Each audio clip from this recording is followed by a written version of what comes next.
Bismillahirrahmanirrahim. Alhamdulillahirrahmanirrahim. Allahumma salli ala sayyidina Muhammad wa ala ali sayyidina Muhammad. Rabbi shrah li sadri wa yassir li amri wa hlul 'uqdatam min lisani yafqahu qawli.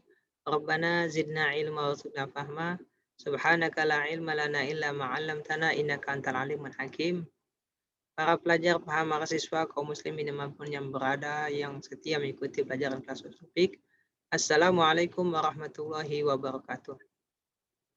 Alhamdulillah kita kembali bertemu pada halaqah yang keempat dari pelajaran mata pelajaran usul fiqh 2, yaitu tentang metode pengambilan hukum dari dalil-dalilnya atau dari Al-Quran dan Sunnah dan yang lainnya. Yang mana bagian yang paling besar adalah pembahasan tentang metodologi pengambilan hukum dari teks-teks Al-Quran ataupun hadis yang berbahasa Arab, atau dengan kata lain yaitu kaidah-kaidah pengambilan hukum atau kaidah-kaidah bahasa atau qawaid lughawiyah. Pada pertemuan yang sebelumnya telah kita bahas bahwasanya suatu lafaz diletakkan untuk suatu makna atau suatu objek.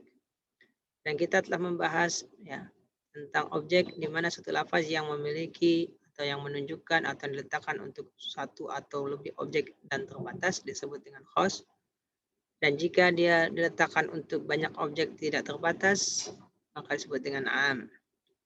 Kemudian lafaz am terkadang yang dimaksudkan adalah sebagian, maka dibatasi yang diinginkan hanya sebagian, maka disebut dengan takhsisul am. Di dalam takhsisul am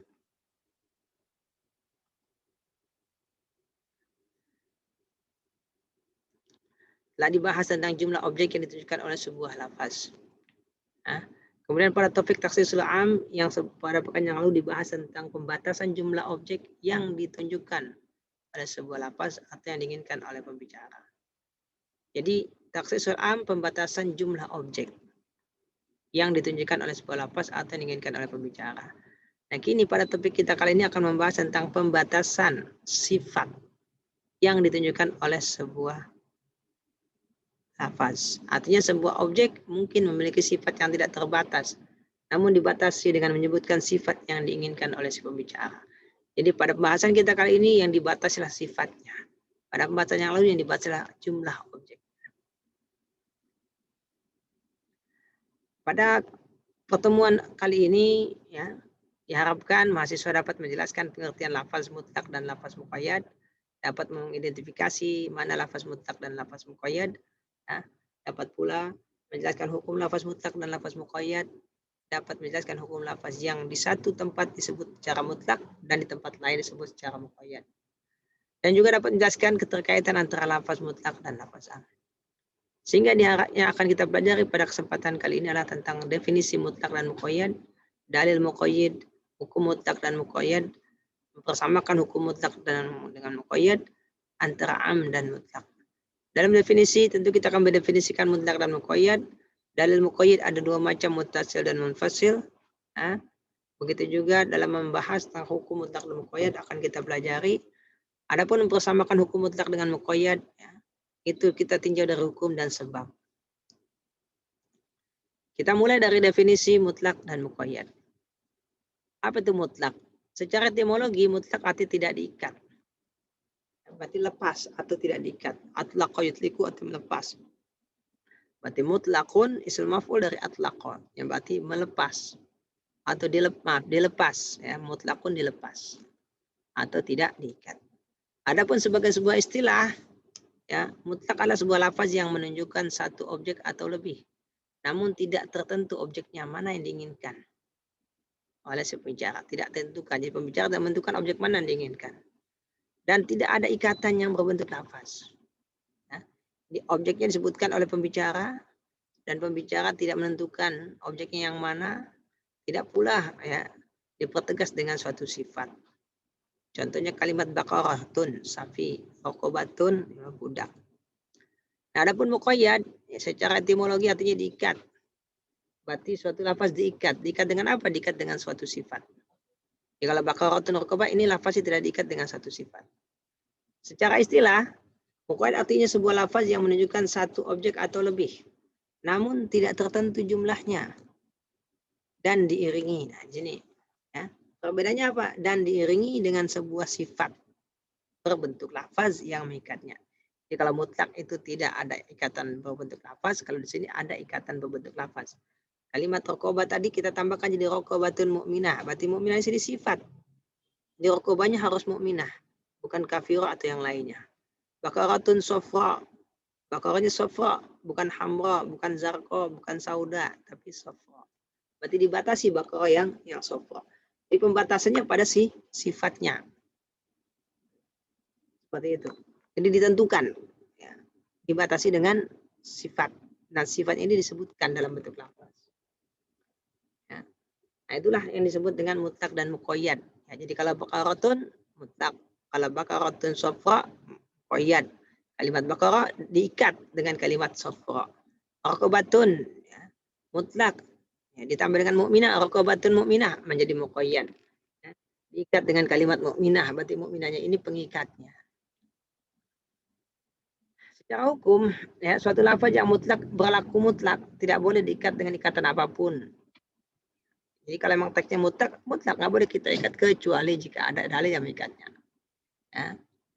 Dilalanya pun qat'i karena bagian daripada khas, sehingga berlaku hukum untuk objek yang ditunjukkan. Misalkan, ya, inna allaha ya'murukum an tadhbahu baqaratan. Baqarah. Nah, di sini mutlak, nggak boleh kita tambahkan. Jadi kalau bilang sapi, udah sapi. Nggak boleh kita bilang sapi sapi kuning, sapi merah, sapi muda, sapi tua, sapi Bali, sapi Indonesia, nggak boleh. Maka sapi. Ya. Wa utahir qobah, memerdekakan budak. Ya udah budak laki kah, budak perempuan kah, budak dewasa kah, budak anak-anak kah, budak kafir atau budak mukmin, tidak dibatasi. Kita nggak boleh membatasinya dengan batasan kecuali ada dalil. Misalkan dalam ayat lain disebutkan baqaratun safra. Berarti sini ada ikatan. Jadi kalau pada sebelumnya baqarah mutlak, kemudian pada ayat berikutnya baqaratun safra, sapi yang kuning. Raqabah begitu juga. Jadi kalau pada Al-Maidah 89 raqabah, tanpa ada ikatan. Ya. Nah, pada ayat lain 92 raqabatun mukminah, budak yang mukmin. Nah, berarti ini dibatasi. Arti kalau memang ada dalil yang mengikatnya boleh. Tapi kalau nggak ada dalil nggak boleh kita ikat. Jadi kalau memang teksnya mutlak, kita biarkan mutlak. Gitu. Nah, muqayyad, ya, kalau tadi mutlak, kalau muqayyad wajib mengamalkan apa yang ditunjukkan oleh ikatan tersebut. Jadi ikatannya itu, ya, tadi misalkan, ya, di sini dikatakan, faman lam yajid fasyamu syahraini, 2 bulan. Mutatabi'aini, berturut-turut. Nah, ini kalimat mutatabi'aini sebagai ikatannya nggak boleh kita abaikan. Ya, nggak boleh dibatalkan, harus diamalkan. Harus diamalkan. Berarti puasanya 2 bulan berturut-turut. Berarti kalau nggak berturut-turut, tidak sesuai dengan perintah. Ya, dalam An-Nisa 92, ya, memerdekakan budak mukminah. Berarti budaknya harus mukminah, nggak boleh yang selain mukminah. Ya, jadi harus mengamalkan apa yang ditujukan oleh ikatan tersebut. Tidak boleh tidak. Kecuali jika terdapat dalil yang membatalkannya. Artinya memang ada sifat yang menyertainya, tapi nyata sifat itu bukan untuk pembatasan. Bukan untuk pembatasan. Contohnya, Allah telah berfirman, wahai orang-orang yang beriman, janganlah kalian memakan riba yang berlipat-lipat. Nah, ini kalimat berlipat-lipat menjadi sifat bagi riba. Ya, beda, ya. Berarti di sini muqayyad, riba yang berlipat-lipat. Nah, tapi kalimat berlipat-lipat ini, walaupun sifat, ya fungsinya bukan untuk membatasi. Sehingga kalau nggak berlipat-lipat, boleh. Nggak. Di riba, sedikit ataupun banyak tetap nggak boleh. Jadi kalimat ada apa fungsi bukan sebagai pembatas, sebagai gambaran fenomena yang umum terjadi di mana orang mengambil riba biasanya berlipat-lipat. Dari mana kita tahu? Dari ayat yang lain yaitu Al-Baqarah 279. Falakum ru'usu amwalikum. Maka yang menjadi hak kalian adalah modalnya. Berarti sedikit pun, walaupun cuma sedikit tambahannya tetap nggak boleh. Ya. Walaupun cuma 1% atau mungkin 0,5% tetap nggak boleh karena itu tambahan, itu riba. Ya. Jadi bukan berarti riba yang nggak boleh yang berlipat-lipat, enggak. Kalimat berlipat-lipat pada Al-Imran 130 memang ini sifat bagi riba, tapi sifat tersebut bukan untuk pembatasan.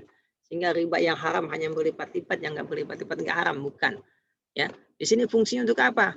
Untuk menggambarkan fenomena yang ada pada saat itu, di mana riba ya berlipat-lipat. Jadi bukan sebagai pembatasan, tapi sebagai gambaran fenomena. Teman-teman sekalian yang dirahmati Allah Ta'ala, ya, jadi setelah kita mengetahui apa itu mutlak, ya, suatu lafaz yang memiliki objek banyak namun tidak tertentu, artinya apa? pembicara tidak menentukan berapa objek yang diinginkan. Nah, dan ditambah lagi ya, lafaz ini tidak disertai dengan sebuah sifat yang membatasinya. Beda dengan muqayyad, ada sifat yang membatasinya, raqabah mukminah. Ya, ada sifat yang membatasinya. Tolong ambilkan saya pulpen. Nah, saya sebagai bicara menginginkan pulpen dan saya tidak batasi pulpennya warna apa, merek apa, saya nggak batasi. Tapi ketika saya mengatakan ambilkan saya pulpen biru, sehingga saya dibatasi pulpen yang saya minta, pulpen yang berwarna biru. Nah, kalau sudah saya katakan pulpen biru, maka nggak boleh pulpen yang lain, harus yang biru. Tapi kalau saya mengatakannya pulpen saja, tanpa ada tambahan kata-kata, maka nggak boleh kita menambahkan sendiri. Gitu. Nah, lafaz yang mengikat, ya, lafaz mutlak tadi, itu disebut dengan muqayyid.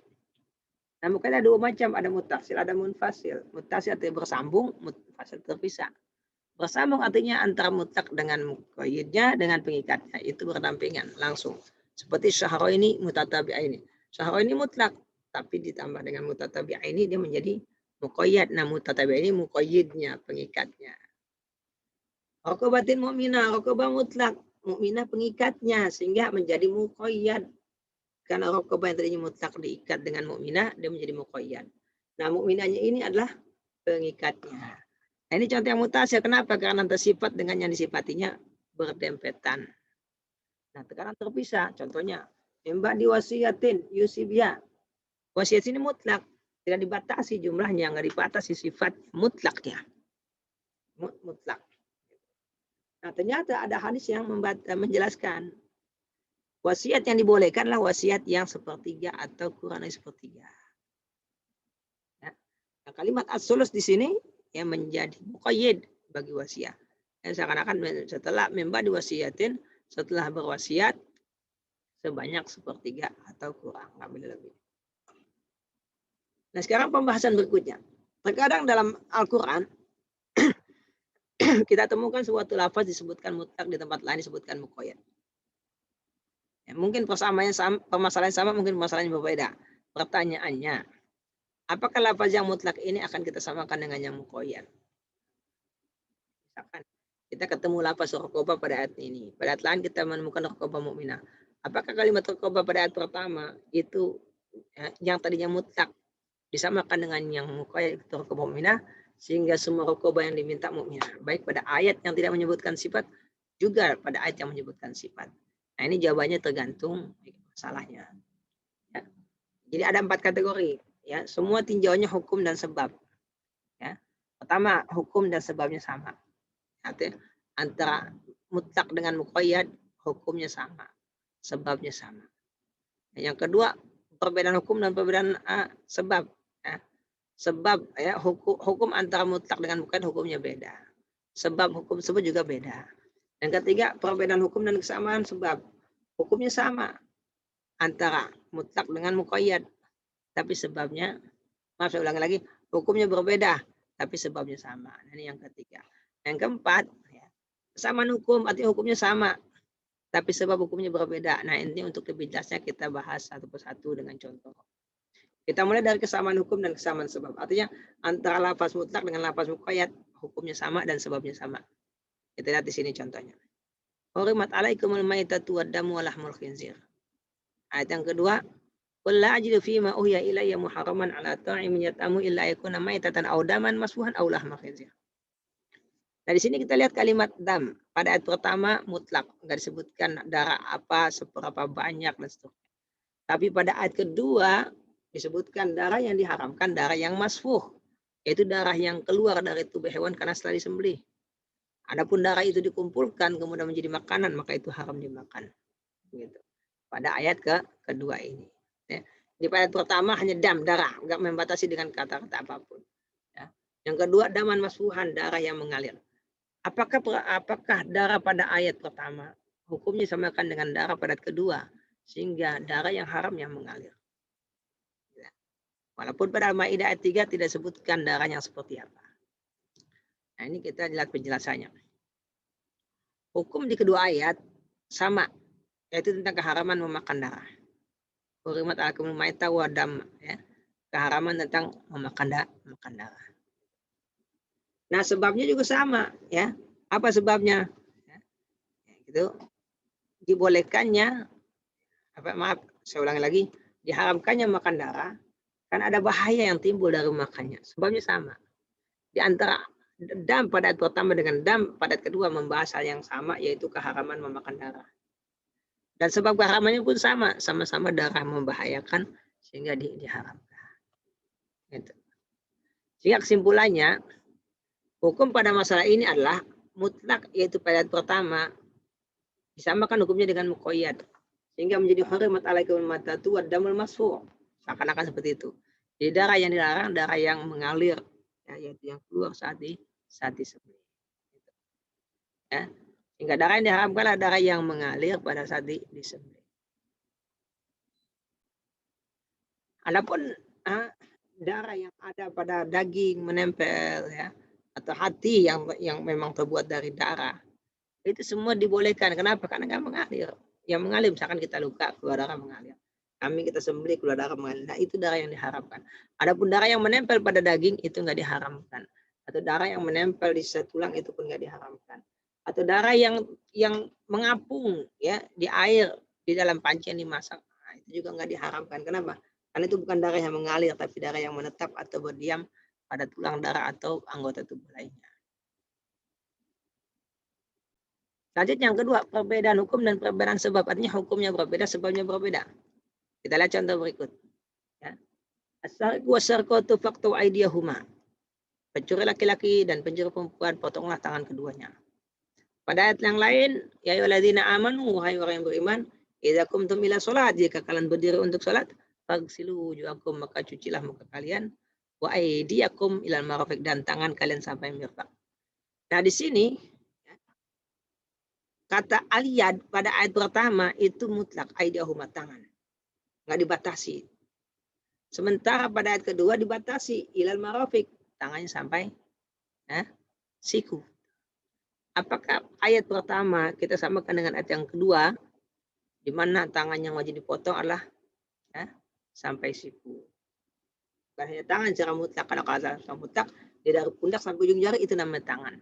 Tapi dibatasi pada ayat yang lain, ya, itu tangan sampai siku. Nah, pertanyaannya, apakah tangan pada ayat pertama tentang potong tangan disamakan dengan ayat kedua, ya, di mana tangan yang dibasuh sampai siku? Penjelasannya, ya, kita lihat di sini hukum pada ayat pertama, ya, yaitu kewajiban memotong pencuri, itu hukumnya. Pada ayat kedua, kewajiban mencuci tangan dalam wudhu. Apakah sama hukumnya? Beda. Pertama kewajiban memotong tangan pencuri, yang kedua kewajiban mencuci tangan dalam berwudhu. Nah, sangat berbeda. Begitu juga dengan sebabnya. Sebab, ya, wajibnya memotong tangan pencuri karena adanya pencurian. Sebab wajibnya membasuh tangan sampai siku karena ingin bersuci atau ingin untuk salat. Jadi kita lihat sebab dan hukumnya berbeda antara kedua ayat tadi. Sehingga kesimpulannya adalah, ya, hukum pada masalah ini mutlak tidak disamakan dengan yang muqayyad. Di mutlak muqayyad, ya, ikut muqayyad sesuai dengan teksnya. Ya, akan tapi yang mutlak diamalkan pada tempatnya dan yang muqayyad diamalkan pada tempatnya. Nah, ini yang jadi masalah kalau mereka bertemu seperti sholat Jumat misalkan. Tapi kalau tidak, maka masing-masing sesuai dengan porsinya. Ya. Yang ketiga, jadi kalau yang pertama tadi, ya, hukum antara ayat pertama dengan ayat kedua, ya, sama, sebabnya juga sama. Maka kesimpulannya, lafaz yang mutlak disamakan dengan lafaz yang muqayyad. Adapun contoh yang kedua, antara ayat pertama dan kedua hukumnya berbeda, sebabnya pun berbeda. Nah, sehingga kesimpulannya tidak disamakan antara ayat pertama dengan ayat kedua, tidak disamakan. Jadi bukan berarti potong tangan sampai siku seperti pada wudhu, enggak. Kenapa? Karena hukum berbeda, sebab berbeda. Jadi masing-masing pada tempatnya. Sehingga pertanyaan kita, kalau gitu potong tangannya sampai mana? Nah, ini kita cari dalil lain, tapi bukan Al-Maidah ayat 6 yang membatasinya. Okay. Yang ketiga, perbedaan hukum dan kesamaan sebab. Artinya antara pertama dan kedua hukumnya berbeda, tapi sebabnya sama. Kita lihat contohnya. Ya. Di sini Allah Ta'ala berfirman, wa aydiyakum ilal marafiq, dan tangan kalian sampai siku. Ya. Yang kedua adalah faghsilu wujuhakum dan seterusnya sampai wa aydiyakum dan tangan kalian. Dari sini kalau kita lihat hukumnya, ayat pertama bicara tentang kewajiban mencuci dua tangan dalam wudhu. Ayat kedua adalah kewajiban membasuh dua tangan dalam tayamum. Berarti hukumnya beda kan? Di sini kewajiban berwudhu, ini kewajiban bertayamum. Ya. Tapi sebabnya sama. Sama-sama hadas dan ingin sholat. Ya. Apakah kesamaan sebab ini ya menjadikan yang mutlak sebagai kanan mukoyat? Nah itu ya, pertanyaannya. Dan jawabannya adalah menurut Hanafi dan Syafi'i yang mutlak samakan dengan yang mukoyat. Ya. Itu apa? Kalau pada ayat pertama bicara tentang wudhu sampai siku, kalau tayamum nggak sampai siku, maka tayamum disamakan dengan wudhu, yaitu basuh tangan sampai siku. Nah itu mazhab Hanafi dan Syafi'i. Al-Maliki mengatakan enggak, biarkan yang mutlak dengan mutlak dan mukoyat dengan mukoyat, masing-masing pada tempatnya. Ya, berarti mencuci tangan dalam wudhu sampai siku. Tapi kalau membasuh atau mengusap tangan dalam tayamum tidak sampai siku. Jadi dibedakan. Ya. Walaupun sebabnya sama, itu sama-sama bersuci, tapi hukumnya berbeda. Ini kewajiban wudhu, ini kewajiban tayamum. Nah, sini timbullah perbedaan pendapat tadi. Tapi masing-masing ada argumentasinya. Jadi, kalau kata Hanafi dan Syafi'i, oh nggak bisa disamakan. Nggak bisa disamakan. Kenapa? Karena kesamaan keduanya dalam sebab itu menghindari benturan antara dan wujudkan keserasian. Itu menurut pendapat pertama yang mengatakan disamakan. Ya. Kenapa disamakan ya, antara mutlak dengan muqayyad? Karena kesamaan sebab. Ya. Yang kedua kalau kita nggak samakan jadi ta'arud. Kalau kita samakan jadi serasi dan setara. Nah sementara pendapat kedua yang mengatakan mutlak dari disamakan dengan muqayyad, kita mengatakan ya perbedaan hukum bisa menjadi faktor pendorong terjadinya ya, itlak tadi. Jadi ketika Allah mengatakan aidiakum saja pada tayamum, sementara dalam wudhu aidiakum ila marafiq, mungkin ada tujuan dan maksudnya. Ya, sehingga dibedakan. Nah dari dua pendapat ini kita bisa simpulkan bahwasanya pendapat yang lebih kuat, pendapat yang membedakan, bukan yang menyamakan. Artinya yang mutlak tetap pada tempatnya, yang muqayyad juga pada tempatnya. Kenapa? Karena mungkin ada maksud tertentu kenapa pada ayat ini Allah menyebutkan mutlak, pada ayat yang lain Allah sebutkan muqayyad. Mungkin jawabannya adalah karena ada maksud tertentu seperti meringankan. Kita ketahui tayamum itu bentuk keringanan di saat orang tidak bisa berwudu. Maka sejalan ya, dengan pola pikir keringanan, membasuh tangan atau mengusap tangannya pun cukup sampai siku, cukup sampai lengan itu dalam tayamum, karena tayamum keringanan. Lain dengan wudu. Wudu itu hukumnya normal. Dalam kondisi normal kita berwudu, mencuci tangan sampai siku. Dalam kondisi tertentu di mana kita nggak bisa berwudu, kita bertayamum, maka basuh tayamumnya juga tidak sama dengan wudu. Nah, tapi dibedakannya itu cukup dengan tangan. Nah, jadi penjelasannya saya mana? Nah, penjelasannya pada hadis, bukan pada Al-Quran ini. Yaitu Nabi yang menjelaskan. Ya, bahwasanya membasuh atau mengusap tangan dalam tayamum cukup ya telapak tangan saya sampai pergelangan, tidak sampai siku. Yang keempat, kesamaan hukum dan perbedaan sebab. Artinya hukumnya sama, tapi sebabnya berbeda. Itulah contohnya. Ya, pada ayat pertama sebutkan tahir raqabah, pada ayat kedua raqabatin mu'minah. Ayat ketiga maksud saya. Nah, ya.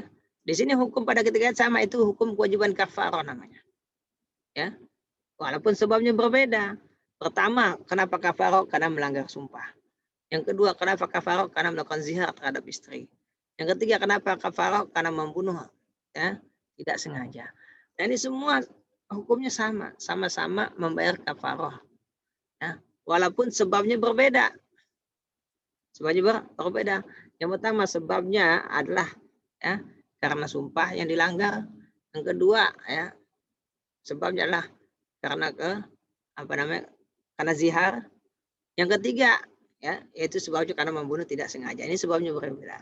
Dan sehingga di sini ulama beda pendapat lagi. Kata Syafi'i yang mutlak samakan dengan yang muqayyad. Maka budak yang dibedakan dalam semua masalah wajib yang mukmin. Ya, baik karena zihar, baik karena membunuh nggak sengaja, ataupun karena melanggar sumpah. Tetap disamakan semua raqabah mukminah. Kalau Hanafi mengatakan nggak disamakan, ya masing-masing pada tempatnya, yang mutlak pada tempatnya, yang muqayyad pada tempatnya.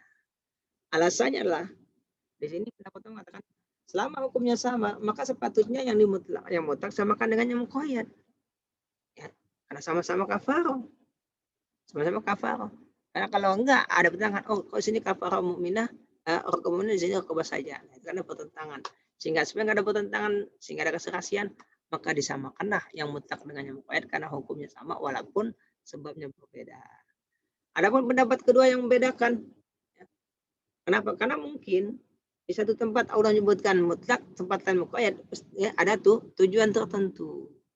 Apa tujuannya? Yaitu memberatkan. Karena kalau kita lihat raqabah mukminah ini, ya, berlaku bagi orang yang membunuh dengan tanpa sengaja. Berarti diberatkan dalam pembunuhan, beda dengan zihar, ya, atau memakan harta anak yatim.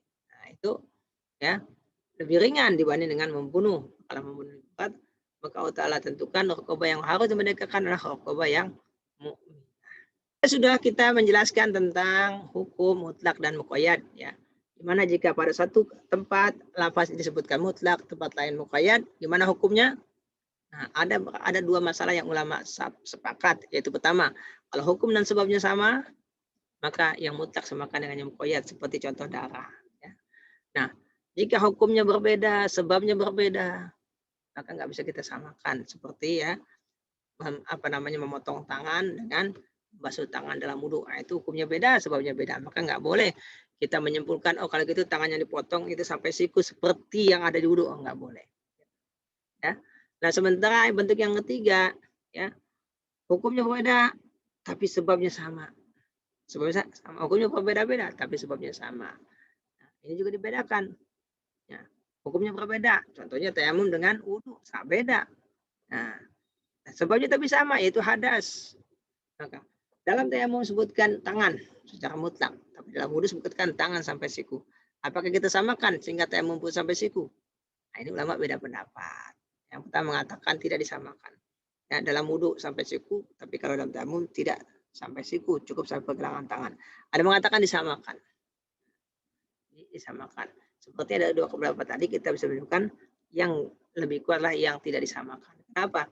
Karena mungkin ada tujuan, yaitu keringanan. Dimana kalau tayamum adalah bentuk keringanan, makanya cukup sampai pergelangan, nggak sampai siku. Beda dengan wudhu dalam kondisi normal.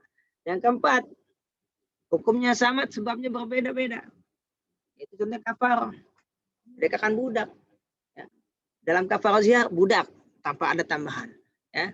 Dalam kafarah sumpah, budak tambah-tambah. Tapi dalam kafarah membunuh, ada kata budak yang mukmin. Nah, apakah kita samakan semuanya, apapun kasusnya, pokoknya kalau budak yang mukmin. Atau kita bedakan karena hukumnya berbeda walaupun hukumnya sama tapi sebabnya berbeda. Ini kita simpulkan sepertinya pendapat yang lebih kuat yang membedakan. Artinya jadi yang mutlak tidak samakan dengan muqayyad. Kenapa? Karena walaupun hukumnya sama tapi sebabnya berbeda. Bisa jadi ada maksud tertentu yaitu pemberatan dalam masalah pembunuhan dibanding pelanggaran hukum yang lain. Nah, itu selesai tentang masalah hukum mutlak dan muqayyad. Sekarang ya bagian terakhir. Antara am dengan mutlak. Mungkin ada yang bingung. Kalau gitu lafaz mutlak juga objeknya banyak dong, seperti lafaz am. Lalu apa bedanya antara mutlak dengan am? Sebelum bedanya kita sebutkan memang kesamaannya. Antara am dengan mutlak memang terdapat titik samaan, yaitu sama-sama memiliki objek yang banyak dan tak terbatas. Ya, yaitu memiliki sifat umum, keumuman dalam objeknya. Ya, yaitu memiliki objek yang banyak dan tak terbatas. Ya, contohnya kalimat wa'arid anil musyrikin, dan berpalinglah dari orang-orang musyrik. Nah, ini am. Nah, contoh yang mutlak, fatah raqabah, budak. Kita ketahui objeknya banyak budak dan tak terbatas. Musyrikin objeknya banyak dan tak terbatas. Nah, di sini. Walaupun bentuknya memang berbeda. Kalau am itu ada alif lamnya ma'rifat, tapi kita raqabah di sini nakirah. Jadi umumnya yang lafaz mutlak itu berbentuk nakirah. Ya. Kecuali nakirah dalam bentuk yang lain yang udah kita bahas ya, khos am, maaf saya, am.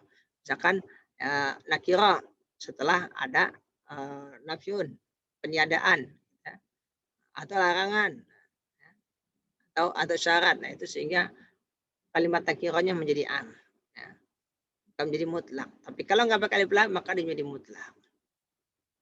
Nah, itu pesapanya. Adapun perbedaannya adalah memang lafaz am itu umum, lafaz mutlak juga umum, tapi beda umumnya.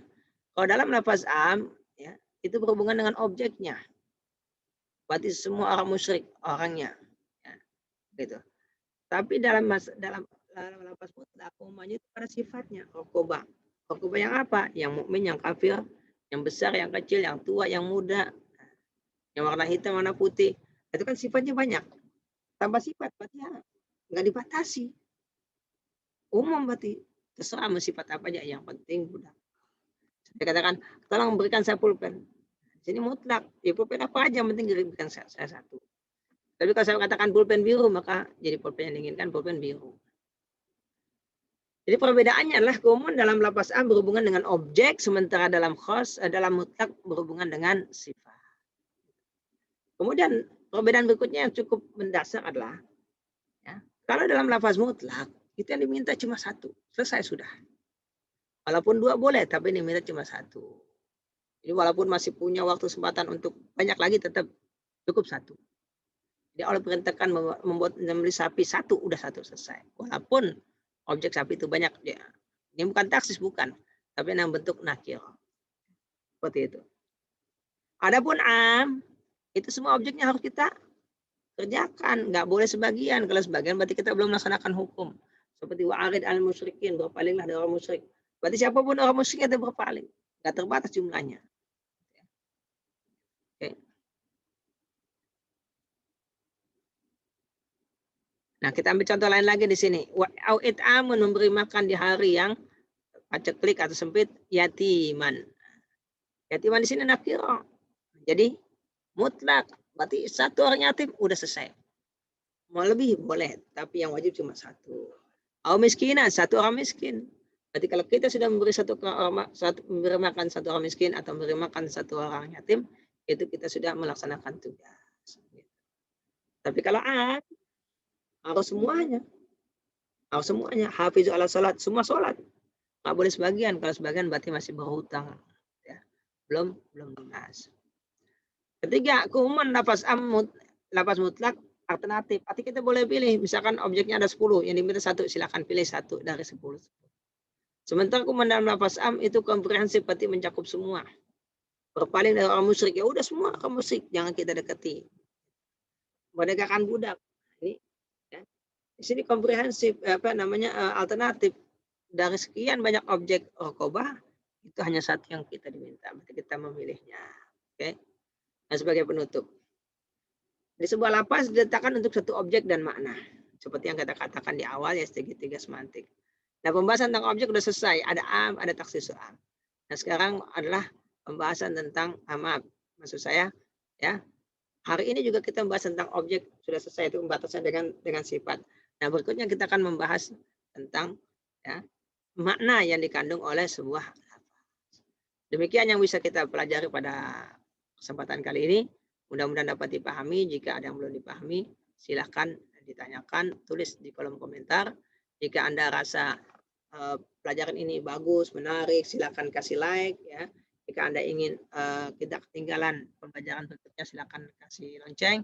Jika Anda rasa ilmu ini bermanfaat, silahkan sebarkan, bagikan ke siapapun yang Anda inginkan, sehingga Anda masuk dalam mata rantai kebaikan di antara orang-orang yang menyebarkan kebaikan. Demikian dari saya. Terima kasih atas perhatiannya. Ya, yang jika ada kesalahan dan kelemahan saya sebagai manusia, dan yang benar adalah taufik dan hidayah dari Allah Subhanahu wa Ta'ala. Mudah-mudahan kita bisa ketemu lagi pada kesempatan yang akan datang. Assalamualaikum warahmatullahi wabarakatuh.